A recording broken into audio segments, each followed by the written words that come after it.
ಉದ್ಯೋಗ ಬಂಧು ಯೂಟ್ಯೂಬ್ ಚಾನಲ್ಗೆ ಸ್ವಾಗತ. ಯಾರೆಲ್ಲ ನನ್ನ ಚಾನಲ್ಗೆ ಸಬ್ಸ್ಕ್ರೈಬ್ ಆಗಲು ದಯವಿಟ್ಟು ಸಬ್ಸ್ಕ್ರೈಬ್ ಆಗಿ. ಹೈದರಾಬಾದ್ ಕರ್ನಾಟಕದ ಅಭ್ಯರ್ಥಿಗಳಿಗೆ KPSC ಕಡೆಯಿಂದ ಕರ್ನಾಟಕ ಲೋಕಸೇವಾ ಆಯೋಗದಿಂದ ಭರ್ಜರಿ ಹುದ್ದೆಗಳ ಅವಕಾಶ ನೀಡುತ್ತಿದೆ. ಏನಪ್ಪ ಅದು ಅಂದರೆ ಅಂತರ್ಜಾಲ ನಿರ್ದೇಶನಾಲಯ ಕಿರಿಯ ಇಂಜಿನಿಯರ್ಗಳಿಗೆ ಹುದ್ದೆಯ ಹೆಸರು ಕಿರಿಯ ಇಂಜಿನಿಯರ್ ಅಂತ. ಅಂತರ್ಜಾಲ ನಿರ್ದೇಶನಾಲಯದಲ್ಲಿ ಪೌರಾಡಳಿತ ನಿರ್ದೇಶನಾಲಯ ಸಿವಿಲ್ ಕಿರಿಯ ಇಂಜಿನಿಯರ್ ಹುದ್ದೆ, ಪೌರಾಡಳಿತ ನಿರ್ದೇಶನಾಲಯ ಕಿರಿಯ ಇಂಜಿನಿಯರ್, ಗ್ರಾಮೀಣ ಕುಡಿಯುವ ನೀರು ಮತ್ತು ನೈರ್ಮಲ್ಯ ಇಲಾಖೆ ಕಿರಿಯ ಇಂಜಿನಿಯರ್, ಪೌರಾಡಳಿತ ನಿರ್ದೇಶನಾಲಯ ಕಿರಿಯ ಇಂಜಿನಿಯರ್ ಎಲೆಕ್ಟ್ರಿಕಲ್, ಪೌರಾಡಳಿತ ನಿರ್ದೇಶನಾಲಯದಲ್ಲಿನ ನೀರು ಸರಬರಾಜುದಾರರು, ಪೌರಾಡಳಿತ ನಿರ್ದೇಶನಾಲಯದ ಸಹಾಯಕ ನೀರು ಸರಬರಾಜರು, ಪೌರಾಡಳಿತ ನಿರ್ದೇಶನಾಲಯದಲ್ಲಿ ಕಿರಿಯ ಆರೋಗ್ಯ ನಿರೀಕ್ಷಕರು, ಪೌರಾಡಳಿತ ನಿರ್ದೇಶನಾಲಯದ ಕಿರಿಯ ಆರೋಗ್ಯ ನಿರೀಕ್ಷಕರು, ಸಾರ್ವಜನಿಕ ಗ್ರಂಥಾಲಯ ಇಲಾಖೆಯಲ್ಲಿ ಸಹಾಯಕ ಗ್ರಂಥಪಾಲಕ. ಒಟ್ಟು 97 ಹುದ್ದೆಗಳಿಗೆ ಅರ್ಜಿಯನ್ನು ಕರೆಯಲಿದ್ದಾರೆ.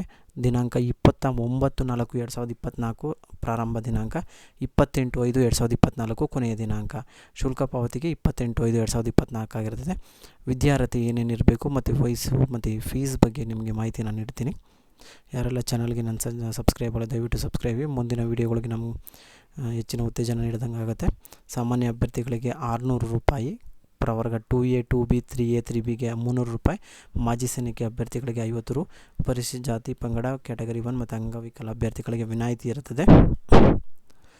ನೇಮಕಾತಿ ವಿಧಾನ ಅಂದರೆ ಆಲ್ರೆಡಿ ಕಮರ್ಷಿಯಲ್ ಟ್ಯಾಕ್ಸ್ ಇನ್ಸ್ಪೆಕ್ಟರ್ ಮತ್ತು KS ಅಥವಾ PDOದಲ್ಲಿ ಏನಾದರೂ ಎಕ್ಸಾಮ್ಸಲ್ಲಿ ಪಾಸ್ ಆಗಿದ್ದರೆ, ಕನ್ನಡ ಎಕ್ಸಾಮ್ಸು ನಿಯಮ ಪ್ರಕಾರ ಅಂದರೆ ಕರ್ನಾಟಕ ನಾಗರಿಕ ಸೇವಾ ನಿಯಮಗಳು 2021 ಪ್ರಕಾರ ಆ ಪರೀಕ್ಷೆನ ಪಾಸ್ ಆಗಿದ್ದರೆ ಮತ್ತು ಕನ್ನಡ ಎಕ್ಸಾಮ್ನ ಬರೆಯೋ ಅವಕಾಶ ಇರಲ್ಲ. ಆ ಎಕ್ಸಾಮ್ಗೆ ಪಾಸಾಗಿರೋ ಮಾರ್ಕ್ಸ್ ಕಾರ್ಡ್ಸ್ನ ಅಪ್ಲೋಡ್ ಮಾಡಿದ್ರೆ ಸಾಕು. ಯಾರೆಲ್ಲ ಪಾಸ್ ಆಗಿಲ್ಲ ಅವ್ರು ಕಂಪಲ್ಸರಿ ಎಕ್ಸಾಮ್ನ ಅಟೆಂಡ್ ಮಾಡಲೇಬೇಕಾಗತ್ತೆ.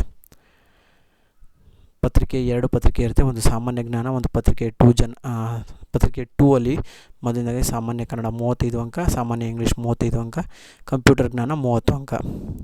ಸಾಮಾನ್ಯ ಜ್ಞಾನಗಳಲ್ಲಿ 100 ಅಂಕಕ್ಕೆ ಇರುತ್ತದೆ, 1.5 ಗಂಟೆ ಇರುತ್ತದೆ. ಪ್ರಚಲಿತ ಘಟನೆಗಳಿಗೆ ಸಂಬಂಧಿಸಿದ ಸಾಮಾನ್ಯ ಜ್ಞಾನದ ವಿಷಯಗಳು, ದೈನಂದಿನ ಗ್ರಹಿಕೆಯ ವಿಷಯಗಳು, ಭಾರತದ ಸಂವಿಧಾನದ ಸ್ಥೂಲ ನೋಟದ ವಿಷಯಗಳು, ವಿಶೇಷವಾಗಿ ಕರ್ನಾಟಕಕ್ಕೆ ಸಂಬಂಧಿಸಿದ ಭಾರತದ ಇತಿಹಾಸ, ಕರ್ನಾಟಕಕ್ಕೆ ಸಂಬಂಧಿಸಿದ ಭಾರತದ ಭೂಗೋಳ ವಿಷಯಗಳು, ರಾಜ್ಯ ಮತ್ತು ಪ್ರಾದೇಶಿಕ ಆಡಳಿತ ಕುರಿತ ವಿಷಯಗಳು, ಗ್ರಾಮೀಣಾಭಿವೃದ್ಧಿ ಪಂಚಾಯತ್ ರಾಜ್ ಸಂಸ್ಥೆಗಳು ಮತ್ತು ಗ್ರಾಮೀಣ ಸಹಕಾರ ಸಂಸ್ಥೆಗಳಿಗೆ ಸಂಬಂಧಿಸಿದ ಉಪಕ್ರಮಗಳನ್ನು ಒಳಗೊಂಡಂತೆ ಕರ್ನಾಟಕದ ಆರ್ಥಿಕತೆಯ ಅಭಿವೃದ್ಧಿ ಕುರಿತ ವಿಷಯಗಳು, ಕರ್ನಾಟಕದ ಪರಿಸರ ಸಂಬಂಧಿ ಸಮಸ್ಯೆಗಳು ಮತ್ತು ಅಭಿವೃದ್ಧಿ ಕುರಿತ ವಿಷಯಗಳು. ಇದು ಸಿಲೆಬಸ್ ಆಗಿರುತ್ತೆ, ಪಠ್ಯಕ್ರಮ ಆಗಿರ್ತದೆ. ಶೈಕ್ಷಣಿಕ ಅರ್ಹತೆಗೆ ಬಂದರೆ, ಮೊದಲನೇ ಹೇಳಿದಾಗೆ ಅಂತರ್ಜಾಲ ನಿರ್ದೇಶನಾಲಯದ ಕಿರಿಯ ಇಂಜಿನಿಯರ್ ಹುದ್ದೆಗಳಿಗೆ ಸಿವಿಲ್ ಇಂಜಿನಿಯರ್ ಆಗಿರಬೇಕು. ಆಮೇಲೆ ಪೌರಾಡಳಿತ ನಿರ್ದೇಶನಾಲಯದಲ್ಲಿ ಕಿರಿಯ ಇಂಜಿನಿಯರ್ ಸಿವಿಲ್ ಆಗಿರಬೇಕು. ಪೌರಾಡಳಿತ ನಿರ್ದೇಶನಾಲಯದಲ್ಲಿ ಕಿರಿಯ ಇಂಜಿನಿಯರ್ಗೆ ಸಿವಿಲ್ ಆಗಿರಬೇಕು. ಡಿಪ್ಲೊಮೊ ಇನ್ ಸಿವಿಲ್ ಡಿಪ್ಲೊಮೊದಲ್ಲಿ ಸಿವಿಲ್ ಇಂಜಿನಿಯರ್ ಆಗಬೇಕು. BE ಇಂಜಿನಿಯರಿಂಗ್ ಅಲ್ಲ, ಡಿಪ್ಲೊಮೊದಲ್ಲಿ ಸಿವಿಲ್ ಇಂಜಿನಿಯರಿಂಗ್ ಆಗಿರಬೇಕಾಗುತ್ತದೆ. ಈ 3 ಹುದ್ದೆಗಳಿಗೂ. ಇನ್ನು ಗ್ರಾಮೀಣ ಕುಡಿಯುವ ನೀರು ಮತ್ತು ನೈರ್ಮಲ್ಯ ಇಲಾಖೆಯ ಕಿರಿಯ ಇಂಜಿನಿಯರ್, ಇದು ಬಂದು diploma in civil engineering, environment, PH public health engineering ಅಥವಾ ಬ್ಯಾಚುಲರ್ ಆಫ್ ಇಂಜಿನಿಯರಿಂಗ್ ಅಂದರೆ ಸಿವಿಲ್ ಎನ್ವೈರ್ನ್ಮೆಂಟಲ್ಲಿ ಇಂಜಿನಿಯರಿಂಗ್ ಕೂಡ ಆಗಿದ್ದವರು ಕೂಡ ಇದರಲ್ಲಿ ಅರ್ಜಿ ಸಲ್ಲಿಸ್ಬೋದಾಗಿರ್ತದೆ. ಇನ್ನು ಪೌರಾಡಳಿತ ನಿರ್ದೇಶನಾಲಯ, ಇಲ್ಲಿ ಎಲೆಕ್ಟ್ರಿಕಲ್ ಕಿರಿಯ engineer diploma in electrical engineering ಆಗಬೇಕಾಗುತ್ತದೆ. ತದನಂತರ ಪೌರಾಡಳಿತ ನಿರ್ದೇಶನ ನಗರಸಭೆ ನೀರು ಸರಬರಾಜುದಾರರು, ಈ ನೀರು ಸರಬರಾಜುದಾರರಿಗೆ SLC, ITI 2 years, electrical fitter, ಈ 2 ಟ್ರೇಡ್ನವರು ಅಪ್ಲೈ ಮಾಡ್ಬೋದು. ಆದರೆ ಕಂಪಲ್ಸರಿ 1 year ಅಪ್ರೆಂಟಿಸ್ಶಿಪ್ನ ಮಾಡಿರಬೇಕಾಗತ್ತೆ. ITI ವಿದ್ಯಾರ್ಥಿಗಳು 1 year ಅಪ್ರೆಂಟಿಸ್ಶಿಪ್ನ ಮಾಡಲೇಬೇಕಾಗತ್ತೆ. ಇನ್ನು ಸಹಾಯಕ ನೀರು ಸರಬರಾಜು ಹುದ್ದೆಗೆ SLC 2 years, ಎಲೆಕ್ಟ್ರಿಕಲ್ ಫಿಟ್ಟರ್, ಇದಕ್ಕೆ ಯಾವುದೇ ಅಪ್ರೆಂಟಿಸ್ ಮಾಡಿರಬೇಕು ಅಂತ ಏನೂ ಅವಶ್ಯಕತೆ ಇಲ್ಲ. ಇನ್ನು ಕಿರಿಯ ಆರೋಗ್ಯ ನಿರೀಕ್ಷಕರು, ಈ ಹುದ್ದೆಗೆ SLC, diploma sanitary health inspector ಇಲ್ಲ ಹೆಲ್ತ್ ಇನ್ಸ್ಪೆಕ್ಟರ್ 3 ವರ್ಷಗಳ ಡಿಪ್ಲೊಮೊ ಇದು, ಈ ಕೋರ್ಸ್ನ ಮಾಡಿರಬೇಕಾಗುತ್ತದೆ. ಅಥವಾ PUC ಆಗಿ 2 years ಸ್ಯಾನಿಟರಿ ಹೆಲ್ತ್ ಇನ್ಸ್ಪೆಕ್ಟರ್ ಮತ್ತು ಮೆಡಿಕಲ್ ಬೋರ್ಡಲ್ಲಿ ನಡೆಸುವಂಥ ಈ 2 ಸಬ್ಜೆಕ್ಟ್ನ ಪಾಸ್ ಆಗಿರಬೇಕು.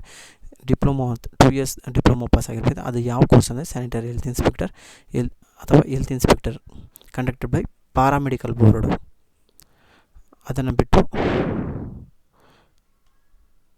ಪೌರಾಡಳಿತ ನಿರ್ದೇಶಕ ಮಹಾನಗರ ಪಾಲಿಕೆ ಆರೋಗ್ಯ ನಿರೀಕ್ಷಕರು ಮೇಲೆ ಹೇಳಿದ್ನೆಲ್ಲ ಸೇಮ್ ಕ್ವಾಲಿಫಿಕೇಷನ್ ಇದು ಕೂಡ ಆಗಿರ್ತೈತೆ, ಬಟ್ ಡಿಪಾರ್ಟ್ಮೆಂಟ್ ಬೇರೆ ಇರ್ತೈತೆ.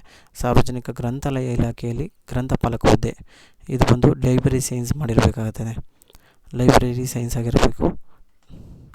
ಅಂಥವರೆಲ್ಲ ಅರ್ಜಿ ಸಲ್ಲಿಸೋದು. ಯಾರೆಲ್ಲ ಅರ್ಜಿ ಸಲ್ಲಿಸಬೇಕು ಅಂತಿದ್ದೀರೋ ದಾಖಲೆಗಳೆಲ್ಲ ಏನೇನು ಬೇಕು ಅಂತ ತಿಳಿಸ್ಕೊಡ್ತೀನಿ. SLC marks card, PUC marks card, engineering ಡಿಪ್ಲೊಮೋದವರು ಅಂದರೆ 3 ವರ್ಷದ diploma marks card, P U C ಬೇಕಾಗೋದಿಲ್ಲ.